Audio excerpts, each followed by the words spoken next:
Hello everyone, कैसे हैं आप सब। ये है part 3 of case based MCQ series का। और आज के इस वीडियो में हम अगेन कवर करेंगे कितने क्वेश्चन, 5 और क्वेश्चंस कवर करने वाले हैं। आई होप आप सब लोगों ने पहली दोनों वीडियोस देख ली होंगी। अगर देख लिए तो ये हुई ना सीए वाली बात। तो चलिए शुरुआत करते हैं आज का video without wasting any time. Hello everyone, तो केस बेस 11 क्या कहता है। केस बेस 11 कहता है Anshul manufacture purchase 20,000 kilo of raw material 170 रुपए में। डायरेक्ट ट्रांजिट कॉस्ट है 5 लाख रुपए, जो कि उसमें ऐड हो जाएगी। नॉर्मल ट्रांजिट लॉस है 3%, मतलब 3% तक मान के चलो कि नॉर्मल लॉस हो सकता है। अंशुल मैन्युफैक्चर को रिसीव हुए हैं 19,000। बेटा 20,000 का 3% होता है 600, लेकिन रिसीव हुए हैं 19,000, मतलब 1,000 लॉस हो गए, तो 400 का अब नॉर्मल लॉस है of raw material. During the year it consume 17,600 of raw material, मतलब 19,000 में से 17,600 कंज्यूम कर लिए, 1,400 अभी भी उसके पास पड़े। AS2 का क्वेश्चन है, साफ साफ पता लग गया। Further information, purchase price included है 15 रुपए जीएसटी। बेटा इस 170 में 15 रुपए का जीएसटी इंक्लूडेड है और उसका फुल क्रेडिट अलाउड है। इसका मतलब हम इसकी कॉस्ट सिर्फ कितनी कंसिडर करेंगे, 155। कोई ओपनिंग स्टॉक नहीं है। पहली बात आपसे पूछ रहा है what will be the cost of material. Material की कॉस्ट क्या होगी, तो बेटा सिंपल सी बात है, 20,000 यूनिट आपको मिली है, 155 रुपए की कंसिडर की जाएंगी। वाई 155? सिंपल सा वर्ड है भाई, क्योंकि आपको वो इंक्लूड नहीं करना जीएसटी, क्योंकि जीएसटी रिफंडेबल है। और अगर जीएसटी या टैक्स कोई भी रिफंडेबल होता है या एडजस्टेबल होता है तो हम उसको कॉस्ट में इंक्लूड नहीं करते। तो बेटा 20,000 इंटू 155, ये आता है 31 लाख रुपए, 31 लाख। और साथ साथ 5 लाख रुपए हम इसमें ऐड करेंगे जो हमने ट्रांजिट में खर्चा किया है, तो मटेरियल की कॉस्ट हो जाएगी 36 लाख रुपीज। तो 36 लाख रुपए का हमें मटेरियल पड़ा। पहली बात तो ये हो गई, डन हो गया बेटा। अब हम आगे बढ़ते हैं। अगला क्वेश्चन क्या कहता है, बेटा क्वेश्चन नंबर 2 क्या कहता है, क्लोजिंग स्टॉक की वैल्यू बताओ। देखो क्लोजिंग स्टॉक की वैल्यू बता देंगे। पहले ये देखो 20,000 यूनिट्स आपने खरीदी, कितने की, 36 लाख की, यानी पर यूनिट की कॉस्ट आ गई 180। अब इसमें से 600 तो नॉर्मल लॉस है। नॉर्मल लॉस के केस में हम यूनिट माइनस करते हैं, बट हम अमाउंट माइनस नहीं करते। तो बेटा ये आ जाएगा 19,400, ये 36 लाख ही रहेगा। अब हमने 36 लाख को डिवाइड किया, 36 लाख डिवाइडेड बाय 19,400, बेटा ये आ गया 185.5। ठीक है, अब ये 185.5 आ गया। अब इसमें से 400 का नॉर्मल लॉस है, तो हमने 185.5 को 400 से मल्टीप्लाई किया, बेटा ये आ गया 74,200 रुपीज का लॉस। अब ये आपके पास 19,000 यूनिट आ गई, और जब आप 36 लाख में से 74,200 माइनस करोगे तो आपके पास पर यूनिट जो कॉस्ट बच जाएगी, मतलब जो टोटल कॉस्ट बचेगी, 35,25,800 बचेगी, और ये भी 185.5 ही आएगा। अब बेटा वो ये कहता है इसमें से 17,600 बच गया, तो 17,600 को 17,600 यूज हो गया, तो 1,400 क्लोजिंग स्टॉक है, उसको हम मल्टीप्लाई करेंगे 185.5 से। करो बेटा मल्टीप्लाई, 1,400 इंटू 185.5, तो ये आ जाएगा 2,59,700 रुपीज। फिर ये कहता है कॉस्ट ऑफ पर केजी क्या होगा, तो 185.5 होगा। और फिर लास्ट में पूछ रहा है बताओ एबनॉर्मल लॉस कितना डेबिट करेंगे, तो 74,200 डेबिट करेंगे। आंसर हो गया हमारा सी। ठीक है जी, चलिए जी केस बेस्ड एमसीक्यू 12 पे चलते हैं। बेटा एमसीक्यू 12 कहता है आजाद लिमिटेड हैज फॉलोइंग पर्टिकुलर्स। ये आपको पर्टिकुलर्स दिए आजाद लिमिटेड के। इसके बाद ये कहता है company decided to redeem all its preference share. बेटा कंपनी अपने प्रेफरेंस शेयर रिडीम करना चाहती है एट 10% प्रीमियम, और उसके साथ साथ बायबैक करना चाहती है 25% इक्विटी शेयर 15 रुपए में। इन्वेस्टमेंट है investment amounted to rupees market value 1,000, sold for 3,000। 1,000 वाली इन्वेस्टमेंट 3,000 रुपए में बेच दी, और 2,000 रुपए का बैंक लोन लिया है। बेटा पहला पूछता है amount of profit and sale of investment बताओ। तो बेटा 1,000 वाली इन्वेस्टमेंट अगर 3,000 लाख में बेचोगे तो 2,000 लाख का आपका प्रॉफिट माना जाएगा। लेकिन क्वेश्चन क्या कह रहा है, मेरी बात को ध्यान से समझो। क्वेश्चन में यहां पर आपको यह दिया हुआ है कि 3,000 की इन्वेस्टमेंट है जिसकी मार्केट वैल्यू 1,500 है। ठीक है, 3,000 की इन्वेस्टमेंट जिसकी मार्केट वैल्यू 1,500 है। ओके, और बेटा यहां पे कह रहे हैं investment amounted to rupees market value of 1,000, मतलब जिसकी मार्केट वैल्यू 1,000 है। ध्यान से समझना, 3,000 उसकी कॉस्ट है और 1,500 उसकी मार्केट वैल्यू है। वो कहता है जिसकी मार्केट वैल्यू 1,000 है ना, तो पहले बताओ उसकी कॉस्ट कितनी होगी, 1,000 डिवाइडेड बाय 1,500 इंटू 3,000, तो बेटा उसकी कॉस्ट होगी हमारी 2,000 रुपए। कितनी कॉस्ट हो जाएगी, 2,000। तो ये 2,000 वाली इन्वेस्टमेंट आपने 3,000 की बेची है। याद रहे 1,000 वाली इन्वेस्टमेंट 3,000 की नहीं बेची, 2,000 वाली इन्वेस्टमेंट 3,000 की बेची है, तो 1 लाख रुपए का 1,000 लाख का प्रॉफिट हो गया। थोड़ा सा कंफ्यूज करने के लिए और कुछ नहीं है। बेटा securities premium available for buyback after redemption of preference share कितना होगा? तो प्रेफरेंस शेयर रिडीम करने के बाद सिक्योरिटीज प्रीमियम कितना अवेलेबल होगा बायबैक के लिए? तो बेटा अभी फिलहाल सिक्योरिटीज प्रीमियम आपके पास कितना अवेलेबल है? 800 का। ठीक है, अब आपने प्रेफरेंस शेयर को रिडीम करना है 10% के प्रीमियम पे। बेटा प्रेफरेंस शेयर जो है वो आपके 2500 लाख के हैं। बेटा 2500 लाख का 10% होता है 250, तो आपको 250 के प्रीमियम पे इसे रिडीम करना है। तो 250 के प्रीमियम पे अगर रिडीम करना है तो 800 में से अगर आप 250 माइनस करते हो तो वो 550 आएगा। ठीक है, तो 550 लाख आपके पास अवेलेबल है सिक्योरिटीज प्रीमियम बायबैक के लिए। ठीक है, देन इसके बाद नेक्स्ट क्या कहते हैं? Total amount to be transfer to CRR. अब बेटा सीआरआर के लिए आपको प्रेफरेंस शेयर के लिए और बायबैक दोनों के लिए करना पड़ेगा। और चेक करते हैं प्रेफरेंस शेयर कितने का है। बेटा प्रेफरेंस शेयर आप सारे रिडीम कर रहे हो तो आपको 2500 का पूरा सीआरआर बनाना पड़ेगा, और उसके बाद आप जो इक्विटी शेयर्स है वो 25% बायबैक कर रहे हो। बेटा 8000 का 25% होगा 2000, तो इसका मतलब आपको प्रेफरेंस शेयर के लिए 2500 का बनाना पड़ेगा और बायबैक के लिए आपको 2000 का बनाना पड़ेगा। पूरे 4500 का चाहिए, और आप कोई भी फ्रेश इश्यू नहीं कर रहे तो 4500 रुपए का आपको बनाना पड़ेगा अपना सीआरआर। अब बात ये आती है मुद्दे की कि सीआरआर ऑलरेडी अगर हम ध्यान से देखें तो 1000 बना हुआ है। बेटा सीआरआर पहले से जितना मर्जी बनाओ, हमें इस बात से फर्क नहीं पड़ता, हमें सीआरआर तो बनाना पड़ेगा ही पड़ेगा। फिर इसके बाद आगे क्या कहते हैं नेक्स्ट पार्ट में? बेटा कैश बैलेंस क्या बचेगा बायबैक के बाद। अब देखो आपने क्या करना है, सबसे पहले कैश आपके पास है कितना? आपके पास कैश है 1650। अब आप इन्वेस्टमेंट बेचोगे 3000 रुपए में तो 3000 रुपए आएंगे आपके पास। उसके बाद आप 2000 रुपए का लोन लोगे तो 2000 रुपए भी आएंगे, तो ये आपके पास 6650 आ जाएगा। बेटा इस 6650 में से सबसे पहले आपने प्रेफरेंस शेयर होल्डर को देने हैं 2750 रुपए, और उसके बाद 2000 शेयर्स जो बायबैक करने हैं, यानी कि 200 शेयर जो आपने बायबैक करने हैं वो 15 रुपए में करने हैं। बेटा 200 इंटू 15 हो जाएगा 3000 रुपए। तो इसका मतलब आपको ये माइनस करना पड़ेगा 6650 में से, तो ये होता है 6650 माइनस 2750 माइनस 3000, तो मतलब आपके पास 900 का बैलेंस बचेगा बैंक में। तो बेटा आपका आंसर हो गया डी। ये थी हमारी केस स्टडी नंबर 12। आप चलते हैं अपनी केस स्टडी 13 पे। बेटा case study 13 on 1 April 2022 hello limited approached a software company for implementation of SAP ERP at its organisation. The cost of implementation is 25 lakh रुपए and the time required is 15 months. The company was also required to pay 1 lakh annually after implementation for the maintenance and normal updation.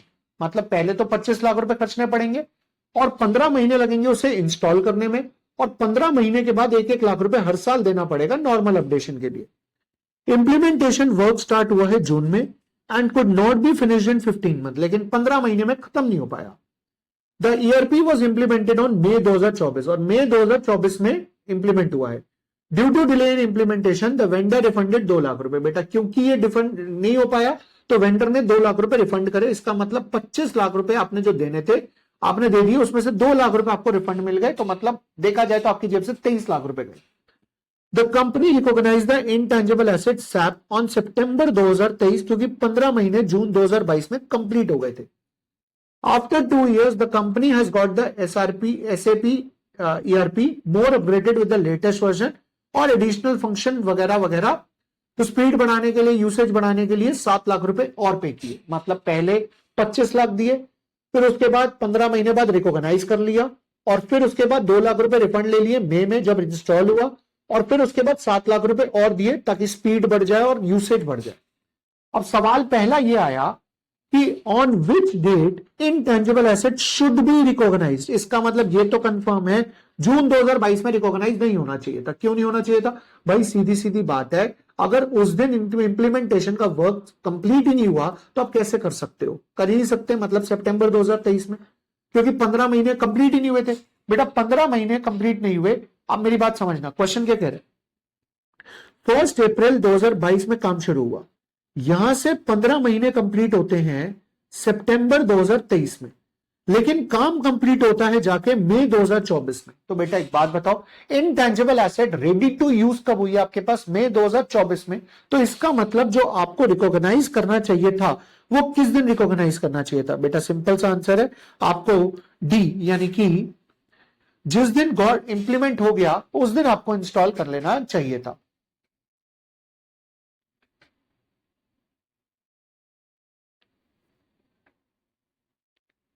अब आगे क्या कहते हैं, आगे कहता है what amount SAP ERP should be initially recognized as intangible asset. अब आप बताओ कितने के हिसाब से रिकॉग्नाइज करना चाहिए। देखो सिंपल सी बात है, आपने 25 लाख रुपए दिए थे उसको और 2 लाख रुपए आपको रिफंड मिल गए थे, तो आपको कायदे से उसे किस पे रिकॉग्नाइज करना चाहिए, 23 लाख रुपए के ऊपर। इसके बाद क्या कहता है, how should the annual maintenance and updation expenses should be accounted. बेटा ये जो हर साल आप 1-1 लाख रुपए दोगे इसका क्या होगा, क्योंकि ये एनुअल मेंटेनेंस है, रिपेयर की तरह है, तो इसको हम कहां डाल देंगे, प्रॉफिट एंड लॉस अकाउंट में। Should be recognized as an expense in the profit and loss account. बेटा लास्ट पॉइंट क्या कहते हैं, fourth question, during the implementation period how the expenditure incurred will be accounted for. बेटा ये जो last आपका जो इंक्रीमेंटल अपने खर्चा किया उसको कैसे करना है, तो वो ये कहता है कि जो आपने खर्चा किया उसको भी आप एसेट मानोगे, इंटेंजिबल एसेट अंडर डेवलपमेंट, क्योंकि जैसे जैसे आप खर्चा करते हुए जा रहे हो, अभी तक इंटेंजिबल एसेट बनी नहीं है पर बनेगी तो सही, तो हम उसको इंटेंजिबल एसेट अंडर डेवलपमेंट के तौर पे रिकॉर्ड कर देंगे। आपको याद होगा बैलेंस शीट में 4 हेड होते थे फिक्स्ड एसेट्स के, पहला PP, intangible, capital work in progress और इंटेंजिबल एसेट अंडर डेवलपमेंट। तो जब तक आपकी एसेट बन नहीं जाती तब तक आप उसको वर्क इन प्रोग्रेस या अंडर डेवलपमेंट रखते हो, जब बन जाएगी तो हम उसे टेंजिबल एसेट में, इंटेंजिबल एसेट में कवर कर लेंगे, दैट्स इट।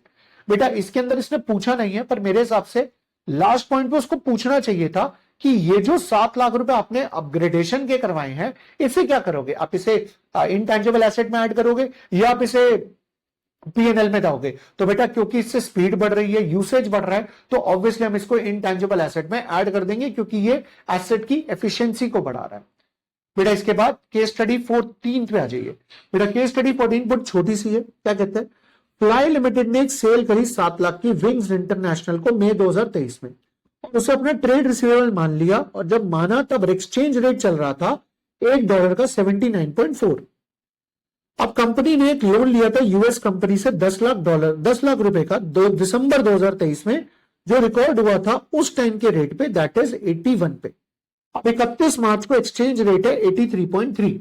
अब बेटा रेट बढ़ गया, तो जो ये आपके ट्रेड रिसीवेबल्स हैं इस पे आपको प्रॉफिट हो जाएगा। क्यों प्रॉफिट हो जाएगा भाई, रेट बढ़ गया तो पैसे ज्यादा मिलेंगे। अब वो ये पूछ रहा है इसका क्लोजिंग बैलेंस कितना होगा। तो बेटा बात को ध्यान से समझो, पहले हम 7 लाख को 79.4 से डिवाइड करेंगे तो हमें यह पता लगेगा हमने कितने डॉलर्स की सेल करी है। तो 7 लाख डिवाइडेड बाय 79.4, $8816 की सेल करी है। और बेटा फिर हम इसको 83.3 से मल्टीप्लाई कर देंगे इंटू 83.3, तो हमारी बुक्स में जो रिकॉग्नाइज होगा वो 7,34,383 रुपए से रिकॉग्नाइज होगा। इसके बाद ये पूछ रहा है कि ये जो डिफरेंस आया, ये डिफरेंस आपका गेन होगा या लॉस। ऑब्वियसली ये गेन होगा। अब कितने का गेन हुआ, तो बेटा आपने 734 में से अगर आप 7 लाख माइनस कर दोगे तो 34,383 का गेन हो जाएगा, और ये 34,383 का गेन होगा हमारा अप्रॉक्स। ठीक है, उसके बाद क्या कहते हैं, ये बताओ लोन का क्लोजिंग बैलेंस क्या होगा। सेम तरीके से निकालेंगे। बेटा लोन कितने का लिया था, 10 लाख, और तब रेट था 81.1। लोन लिया था हमने 10 लाख का और तब रेट था 81.1, और आज रेट हो गया 83.3। चेक कर ले, यस। तो बेटा 10 लाख डिवाइडेड बाय 81.1 इंटू 83.3, तो यानी ये लोन हो गया हमारा 10,27,127 रुपए का। अब बेटा लोन लिया था और लोन का अमाउंट बढ़ गया, तो 27,000 रुपए का हमारा गेन नहीं है, 27,000 रुपए का हमारा लॉस हो गया। तो बेटा ये थी केस स्टडी नंबर 14। चलिए आते हैं केस स्टडी नंबर 15 पे। लेकिन आपको पता है, आपको अगर आप इस चैनल पे नए हो और आपने अभी तक सब्सक्राइब नहीं किया तो बिना सब्सक्राइब करे वीडियो मत देखो, सब्सक्राइब करो पहले। और हाँ, अकेले नहीं पढ़ना, सबको साथ में पढ़ाना है, सब दोस्त पास होंगे, इकट्ठे सीए बनेंगे, तो सबके साथ ये वीडियो शेयर करो और कमेंट करना क्या पार्ट 4, तभी तो पार्ट 4 मिलेगा, वरना नहीं मिलेगा पार्ट 4 भाई, ये देख लेना। चलो आइए केस स्टडी नंबर 15। बेटा एक्स लिमिटेड ने परचेज करे 3,000 शेयर अमेजिंग लिमिटेड से, अमेजिंग लिमिटेड के दिसंबर 2023 में 100 रुपए के, और 1% की ब्रोकरेज दी, मतलब 101 रुपए के। इन मई 2024 अमेजिंग लिमिटेड ने बोनस दिया 1 फॉर एवरी 3, तो बेटा इसको 1,000 शेयर का बोनस मिला। एक्स लिमिटेड ने इसमें से 1,000 शेयर बेच दिए सितंबर 2024 में 110 रुपए के। बोनस के बाद शेयर की वैल्यू है 95। दिसंबर 2024 में शेयर की वैल्यू है 70 रुपए। बेटा सबसे पहली बात, ये AS13 का क्वेश्चन है, ये तो आपको पता लग ही गया और बड़ा आसान क्वेश्चन है। सबसे पहले पूछ रहा है आपसे, ये बताओ कि what would be the carrying amount of investment in Amazing limited after sale of share. Share बेचने के बाद क्या कैरिंग अमाउंट होगा, आपसे ये पूछ रहा है। मेरी बात को ध्यान से समझो। हमने 3000 शेयर खरीदे 100 रुपए के, 101 रुपए के, सॉरी, क्योंकि 1 रुपए का ब्रोकरेज भी है। तो 3000 शेयर खरीदे 101 रुपए के, तो ये हो गए 3,03,000। बेटा इसके बाद इसमें हमें 1000 शेयर का बोनस मिला, ठीक है, तो उसमें कोई भी कॉस्ट नहीं ऐड होगी, तो अब हमारे पास 4000 शेयर हो गए 3,03,000 रुपए के। 4,04,000 शेयर हो गए 3,03,000 के। 1 फॉर एवरी 3 का बोनस था। इसमें से हमने 1000 बेच दिए। बेटा 1000 बेच दिए तो मतलब 3,03,000 डिवाइडेड बाय 4000, 3,03,000, क्या हो रहा है भाई, 3,03,000 डिवाइडेड बाय 4000 इंटू 1000। तो बेटा हमने जो बेचा उसकी कॉस्ट कितनी आ जाएगी, 3,03,000 डिवाइडेड बाय 4000 इंटू 1000, तो 75,750 के बेच दिए। तो बेटा 1000 में से 75,750 माइनस कर दिया, तो अब हमारे पास जो 3,000 शेयर बचे हैं उसकी वैल्यू है 2,27,250 रुपए। तो बेटा b is the right answer. ठीक है, सेल के बाद आगे क्या कहते हैं, what is the cost of bonus share. Sorry जी सॉरी, बोनस शेयर की कॉस्ट कितनी होती है, नील। बोनस की कोई कॉस्ट नहीं होती, बोनस से सिर्फ नंबर ऑफ यूनिट्स बढ़ती हैं, कॉस्ट नहीं बढ़ती। Profit on sale of bonus share. अब देखते हैं बेटा, ये शेयर हमने कितने के बेचे, 110 के, ठीक है, और कितने 1000 शेयर बेचे हमने, 110 के, यानी 1,10,000 के। और अभी अभी मैंने आपको निकालकर दिखाया कॉस्ट कितनी है, 75,750। तो बेटा अब हम 1,10,000 में से 75,750 माइनस करेंगे तो 34,250 रुपीज का प्रॉफिट आ गया। तो 34,250 का प्रॉफिट आ गया। इसके बाद कहता है what would be the carrying cost of investment in Amazing Limited in quarter ending December 2024। दिसंबर 2024 में क्या हमारी वैल्यू रही होगी। तो बेटा दिसंबर 2024 में शेयर की वैल्यू हो गई है 70। अब बात को ध्यान से सुनना, आपके पास शेयर्स हैं 3,000 और उसकी वैल्यू है 227,250। एक बार चेक भी कर लेते हैं, 227,250। इसका मतलब आपके पर शेयर की वैल्यू है 227,250 डिवाइडेड बाय 227,250, कैलकुलेटर नहीं है ना यार मेरे पास, 227,250 डिवाइडेड बाय 3,000, तो हमारे पर शेयर की वैल्यू आ रही है 75.75। और बेटा ये शेयर आज मार्केट में लिस्टेड है 70 रुपए पे। बेटा मार्केट वैल्यू 70 हो गई, कॉस्ट और market value which ever is lower पे रिकॉर्ड करते हैं, तो हम किस पे रिकॉर्ड करेंगे, 70।